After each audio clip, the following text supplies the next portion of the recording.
Good morning दोस्तों। आज हम आपके लिए एक नए वीडियो लेकर आए हैं, असहयोग आंदोलन। पिछले वीडियो में हम लोगों ने ये देख चुका था रॉलेक्ट act, Jallianwala Bagh, Hunter committee और सबसे लास्ट में देखा था खिलाफत मूवमेंट। इतना हम लोग पढ़ चुके थे। अब यही रॉलेक्ट एक्ट, उसके बाद जो जालियांवाला बाग हुई, ठीक है, और उसके बाद जालियांवाला बाग कांड के बाद हमारा हंटर कमेटी आया जालियांवाला बाग कांड की जांच के लिए। फिर उसके बाद खिलाफत मूवमेंट हुआ और इसी को मद्देनजर देखते हुए, अंग्रेज की मनमानी को देखते हुए, अंग्रेज के अत्याचार को देखते हुए अब महात्मा गांधी से सहन नहीं हुआ और महात्मा गांधी ने असहयोग आंदोलन शुरू कर दिया। ये असहयोग आंदोलन जो है, नॉन कॉपरेशन मूवमेंट, ये एग्जाम में अधिकतर पूछे जाते हैं। 100 में 99% ये आता ही आता है, नॉन कॉपरेशन मूवमेंट। और इसका ये क्या कारण थे, तो कारण आपका यही हो गया कि सबसे पहले खिलाफत ये रॉलेक्ट एक्ट की आई, ठीक है, जो एक काला कानून था। अब उसी के विरोध में जालियांवाला बाग हत्याकांड हुई, ठीक है, और उसी हत्याकांड की जांच के लिए हंटर कमेटी बैठी और हंटर कमेटी के बाद खिलाफत मूवमेंट हुआ। और यही आप कारण में लिखिएगा। सब ये पहला कारण रॉलेक्ट एक्ट, दूसरा कारण आपका जालियांवाला बाग, तीसरा कारण आपकी हो गई हंटर कमेटी और चौथा हो गई खिलाफत मूवमेंट। और इसी चारों कारणों के मद्देनजर देखते हुए, मनमानी को देखते हुए, अंग्रेजों के आतंक को देखते हुए महात्मा गांधी ने असहयोग आंदोलन को शुरू कर दिया, अपना एक मूवमेंट शुरू कर दिया, नॉन कॉपरेशन मूवमेंट, जो 1 अगस्त 1920 को शुरू हो गई। ठीक है, इसमें क्या था कि लाला लाजपत राय की अध्यक्षता में हुए आईएनसी, ठीक है, आईएनसी तो आप लोग जानते हैं, वही इंडियन नेशनल कांग्रेस, जिसकी स्थापना सन 1885 में, ठीक है, एलन ऑक्टेवियन ह्यूम ने किया था। कहाँ? बम्बई संस्कृत तेजपाल ये जो विद्यालय थी, वहीं इसकी स्थापना हुई थी। ठीक है, अब इसमें क्या है, ये तो क्या है कि लाला लाजपत राय की अध्यक्षता में, ठीक है, आईएनसी के कलकत्ता अधिवेशन, ठीक है, जो कोलकाता सेशन जो चल रहा था, ठीक है, उसमें क्या है कि महात्मा गांधी के नेतृत्व में नॉन कॉपरेशन मूवमेंट का प्रस्ताव पारित कर दिया गया। ठीक है, जिसका उद्देश्य क्या था कि नॉन कॉपरेशन मूवमेंट का यही उद्देश्य था, मेन उद्देश्य यही था कि ब्रिटिश इंडिया की जो भी, ठीक है, जो भी पॉलिटिकल, सोशोलॉजिकल और इकोनॉमिकल संस्थाएं हैं, उन सब का बहिष्कार कर दिया जाए। इस प्रकार सरकार की मशीनरी को बिल्कुल ठप कर दिया जाए। ठीक है, क्या उद्देश्य था कि जितने भी ब्रिटिश इंडिया के पॉलिटिकल, सोशोलॉजिकल, इकोनॉमिकल संस्थाएं चल रही है, उन सब का बहिष्कार कर दिया जाए, विदेशी वस्त्रों का बहिष्कार कर दिया जाए, ताकि अंग्रेजों का, ठीक है, अंग्रेजी सरकार की मशीनरी एकदम बिल्कुल तरीके से एकदम से ठप कर जाए। ठीक है, इस मूवमेंट के दौरान विद्यार्थियों द्वारा शिक्षण संस्थाओं, अब क्या हुआ कि जब ये मूवमेंट शुरू हो गई, ठीक है, तो देश के जितने भी जगह के विद्यार्थी थे, कोलकाता, महाराष्ट्र, गुजरात, ठीक है, नागपुर, ये सब जितने भी जगह के जितने भी विद्यार्थी थे, ठीक है, हजारों हजार में विद्यार्थी इस मूवमेंट के दौरान, ठीक है, ये क्या था कि विद्यार्थियों द्वारा शिक्षण संस्थाओं का बहिष्कार कर दिया गया, वकील के द्वारा न्यायालयों का बहिष्कार कर दिया गया। जितने जितने हाई कोर्ट्स थे, जितने न्यायालय थे, हर जगह के वकील जो हैं अब न्यायालय से अपना पद, ये अपना इस्तीफा दे दिए और ये अंग्रेजी न्यायालय का बहिष्कार कर दिए। और महात्मा गांधी ने, जो महात्मा गांधी की जो कैसरे हिंद की उपाधि थी, उन्होंने अपनी कैसरे हिंद की उपाधि को वापस कर दिया और विदेशी वस्त्रों का जगह जगह पे बहिष्कार होने लगे। जगह जगह विदेशी वस्त्रों का होलिका जलाई गई। ठीक है, इसमें क्या था, एक सेठ जमनालाल बजाज, जिनको उपाधि थी राय बहादुर की, ये सेठ जमनालाल बजाज ने अपनी राय बहादुर की उपाधि को भी त्याग दिया और नॉन कॉपरेशन मूवमेंट में इन्होंने भी भाग ले लिया। इसमें ये क्या है कि विदेशी वस्त्रों का जगह जगह होलिका दहन जलाई गई। जितने विदेशी वस्त्र थे जो इंग्लैंड से बनकर आते थे, वो सारे विदेशी वस्त्रों की होलिका जलाई गई। और ये फिर सब लोगों ने ये प्रण लिया कि अब से अपने हिंदुस्तान के वस्त्र पहनेंगे, जो गांधी जी के चरखे और उससे ये सूती वस्त्र जितने तैयार हो रहे थे, ठीक है, और उसी को पहनेंगे, कोई भी विदेशी वस्त्र का हम लोग धारण नहीं करेंगे। और जितने विदेशी वस्त्र थी, जिसकी होलिका जला दी गई जगह जगह पे। ठीक है, क्योंकि अंग्रेजों की इतनी मनमानी को देखकर सहन नहीं हो सका। अब देखिए यहाँ क्या है कि 17 नवंबर, ठीक है, 17 नवंबर 1921 के दिन प्रिंस ऑफ वेल्स, ठीक है, कि भारत आगमन का दिन था। ठीक है, भारत आने का ये पता चला कि प्रिंस ऑफ वेल्स जो है वो 17 नवंबर 1921 को, ठीक है, भारत आ रहे हैं। इसमें क्या था कि सरकार की दमनकारी नीतियों के विरोध में जगह जगह हड़ताल का आयोजन कर दिया गया। ठीक है, पूरा हड़ताल हो गए, सब लोग अनशन पे हो गए। पूरे हिंदुस्तान वासी इतने क्रूर थे, इतने क्रोधित हो गए, ठीक है, इतने क्रोधित हो गए कि पूरा शहर में अनशन हो गया। जिसमें क्या था कि 17 नवंबर 1921 के जब प्रिंस ऑफ वेल्स भारत का आगमन का दिन था, उस समय क्या था कि दमनकारी नीतियों के विरोध में हड़ताल का आयोजन किया गया।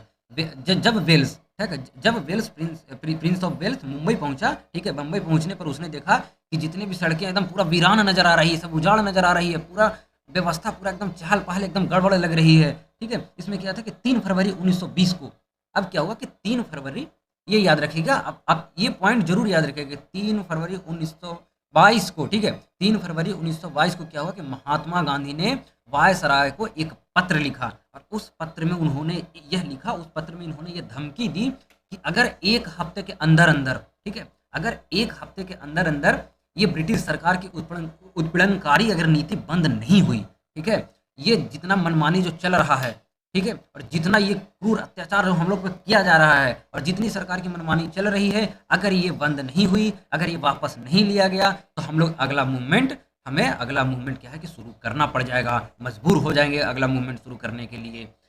इसमें फिर आगे देखिए, आगे क्या था कि गांधी जी के द्वारा दी गई धमकी के समय भी पूरा नहीं हुआ। ठीक है, गांधी जी ने तो धमकी दे दिया 3 फरवरी को, लेकिन उनके धमकी देने का एक हफ्ता भी पूरा नहीं हुआ कि यूपी के गोरखपुर के पास, ठीक है, चौरा चौरी नामक स्थान पर 5 फरवरी 1922 को एक भयानक घटना घट गई।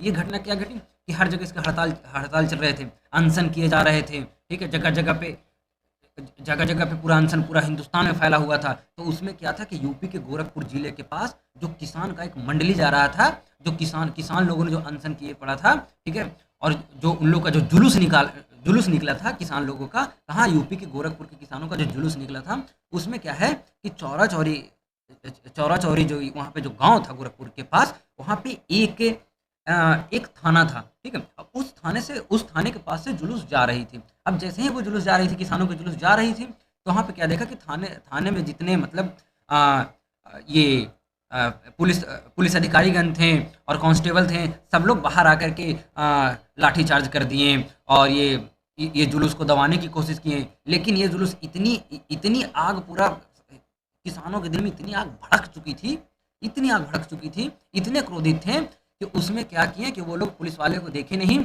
और क्या किए, सारे सारे पुलिस वालों को मारने लगे, और उसी थाने में सब सारे पुलिस वाले जब भागने लगे, ठीक है, जब वो थाने में जब बंद हो गए, तो इन लोगों ने क्या किया, ठीक है, गोरखपुर के किसानों ने क्या किया कि उस थाने को आग लगा दी।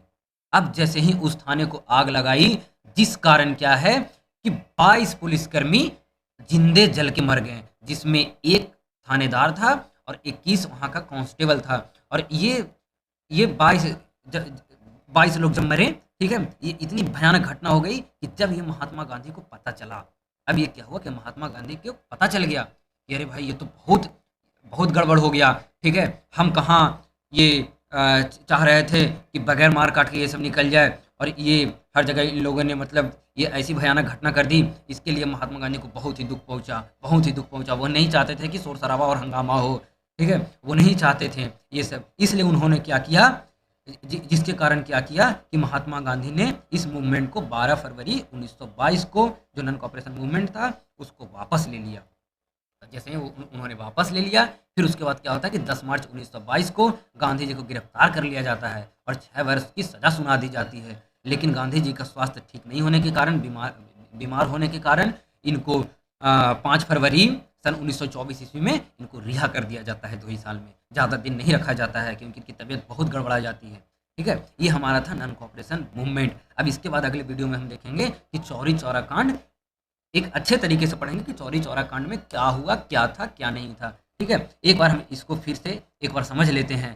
ठीक है, ये देखिए, एक बार फिर से हम समझ लें ताकि ज़्यादा दिक्कत ना हो, परेशानी ना हो।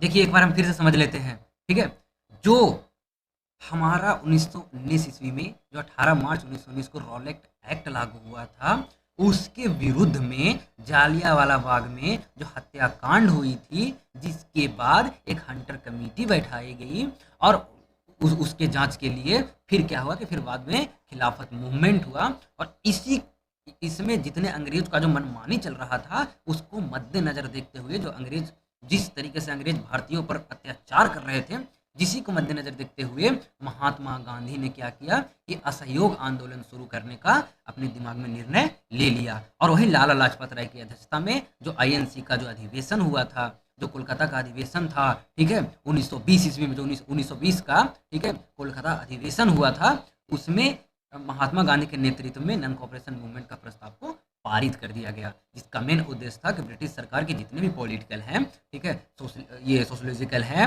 और इकोनॉमिकल संस्थाएं जितनी भी चल रही हैं, वो सारी मशीनरी को क्या कर दिया जाए कि सबको बहिष्कार कर दिया जाए, ताकि अंग्रेजों का जो मेन मशीनरी जो चल रही थी उसको बिल्कुल तरीके से अंग्रेजी जो सत्ता चल रही थी वो बिल्कुल तरीके से ठप हो जाए। इसमें महात्मा गांधी ने कहा भी था कि अगर असहयोग आंदोलन ज़्यादा दिन तक चल जाता तो भारत निश्चित रूप से आज़ाद हो जाता, ठीक है, और बहुत जल्द आज़ाद हो जाता। लेकिन हम लोग की आज़ादी तो देखिए 1947 में मिली, ठीक है। और इसके क्या है कि इसके दौरान विद्यार्थियों द्वारा शिक्षण संस्थाओं को बहिष्कार कर दिया गया, वकीलों द्वारा न्यायालयों को बहिष्कार कर दिया गया, और महात्मा गांधी ने अपने कैसरे हिंद की उपाधि को वापस कर दी। विदेशी वस्त्रों को बहिष्कार कर दिया गया, और सेठ जमनालाल बजाज ने अपनी राय बहादुर की जो उनकी उपाधि जो थी उनको त्याग दिया, और विदेशी वस्त्रों की जगह जगह हिंदुस्तान में जगह जगह क्या किया गया कि जगह जगह होलिका जला दी गई, विदेशी वस्त्रों का एकदम से बहिष्कार कर दिया गया। सब लोगों ने सोचा कि हम लोग भारतीय वस्त्र पहनेंगे। महात्मा गांधी के द्वारा जो जो वो अपना सूत ये जो चरखा बनाते थे उसे जो सूती वस्त्र जितने थे वही पहनेंगे, और विदेशी वस्त्रों का बहिष्कार कर देंगे, ठीक है। उसमें क्या हुआ कि हर जगह होलिका जला दी गई, और उसी समय 17 नवंबर, ठीक है, 17 नवंबर 1921 को जब प्रिंस ऑफ वेल्स, ठीक है, जो इंग्लैंड के प्रिंस ऑफ वेल्स, जब उस दिन उनको वो भारत आने वाले थे, ठीक है। तो भारत जब हिंदुस्तान वो आने वाले थे तो उस दिन क्या किया गया कि जगह जगह पे मतलब अनशन चालू कर दिए गए। हर जगह अनशन चल रहे थे, हर जगह आंदोलन चल रहे थे, ठीक है। और सब लोगों ने क्या किया कि हर जगह हड़ताल कर दी। जब प्रिंस ऑफ वेल्स मुंबई पहुंचे तो देखें तो उन्होंने देखा कि पूरा सड़क जो है पूरा एकदम वीरान नजर आ रही है, जैसे एकदम एक भूत की भांति, एकदम कहीं कोई नजर ही नहीं आ रहा, सब अनशन पे लगे हुए हैं, जगह जगह पूरा हड़ताल हो चुका है, ठीक है। इसमें क्या था, इसको देख के प्रिंस ऑफ वेल्स को कुछ समझ में नहीं आया। फिर क्या हुआ कि 3 फरवरी 1922 को महात्मा गांधी ने वायसराय को एक पत्र लिखा, ठीक है। महात्मा गांधी ने क्या किया कि सीधा वायसराय को एक पत्र लिख दिया, और उस पत्र में क्या किया, देखिए उस पत्र में क्या किया कि जैसे ही महात्मा गांधी ने ब्रिटिश सरकार के वायसराय को, ठीक है, एक पत्र लिखा, और उन्होंने उस पत्र में साफ साफ ये लिखा कि, और उसमें साफ साफ ये लिखा और धमकी दी, महात्मा गांधी ने, ठीक है, वायसराय को धमकी दी कि अगर ये ब्रिटिश सरकार की ये उत्पीड़नकारी नीतियां अगर वापस नहीं ली गई, जो जो अंग्रेजी सरकार जिस तरीके से हिंदुस्तानियों पर अत्याचार करते हैं, अगर उसको वापस नहीं ली गई तो मजबूरन हमको एक नया मूवमेंट की शुरुआत भी करनी पड़ जाएगी, ठीक है। लेकिन 1 हफ्ते का इसमें वार्निंग दी है महात्मा गांधी ने, लेकिन महात्मा गांधी की 1 हफ्ते की वार्निंग, जो 7 दिन की वार्निंग भी पूरी नहीं हुई। उसी समय उत्तर प्रदेश के गोरखपुर जिले के पास चौरी चौरा गांव में एक किसानों का एक जुलूस निकला हुआ था। वो जुलूस जा रहा था जिसमें लाठीचार्ज हो गई, पुलिस वालों ने किसानों के ऊपर अत्याचार किया, जिस कारण किसान तो पूरा एकदम बौखलाए हुए थे, वो अलग जुलूस निकाले हुए थे। उसमें उन लोगों ने गुस्से को काबू नहीं रख पाया और उस थाने को जला दिया, जिसमें 22 पुलिसकर्मी उसमें जिंदा जल के मर गए, जिसमें एक थानेदार और 21 लोग उसमें 21 कांस्टेबल की वहीं पे मौत हो गई, सब लोग जिंदा जल गए। जब ये घटना महात्मा गांधी को पता चली तो महात्मा गांधी को बहुत ही दुख हुआ। महात्मा गांधी को जैसे ही पता चला कि गोरखपुर के पास चौरी चौरा में ये हो गया है, इतना अत्याचार हो गया है, ठीक है, किसान भाई पूरा मतलब इस तरीके से बौखला गए हैं, गुस्सा हो गए हैं, हर जगह मतलब लड़ाई झगड़ा हो रहा है, दंगा फसाद हो रहा है, ये महात्मा गांधी को कतई नहीं बर्दाश्त था, ठीक है। जिस कारण महात्मा गांधी ने क्या किया कि इस आंदोलन को, इस मूवमेंट को उन्होंने वापस ले लिया, ठीक है, और असहयोग आंदोलन को वापस ले लिया, और असहयोग आंदोलन वो बंद कर दिए, ठीक है। कब? 12 फरवरी 1922 को, यानी 1 अगस्त 1920 से शुरू हुई और 12 फरवरी 1922 को चौरी चौरा कांड को मद्देनजर देखते हुए महात्मा गांधी ने इसको वापस ले लिया और ये मूवमेंट हमारी समाप्त हो गई। अब इसमें हम अगले वीडियो में ये देखेंगे कि चौरी चौरा कांड था क्या, चौरी चौरा कांड में क्या हुआ, क्या नहीं हुआ, किस तरीके से चौरी चौरा कांड था, कैसे किसानों की जुलूस जा रही थी और किस तरीके से इन लोगों ने लाठीचार्ज किया और मारे गए, ठीक है। ये क्या हुआ कि पूरा हम चौरी चौरा कांड को अगले वीडियो में अच्छे तरीके से समझेंगे, ठीक है। धन्यवाद।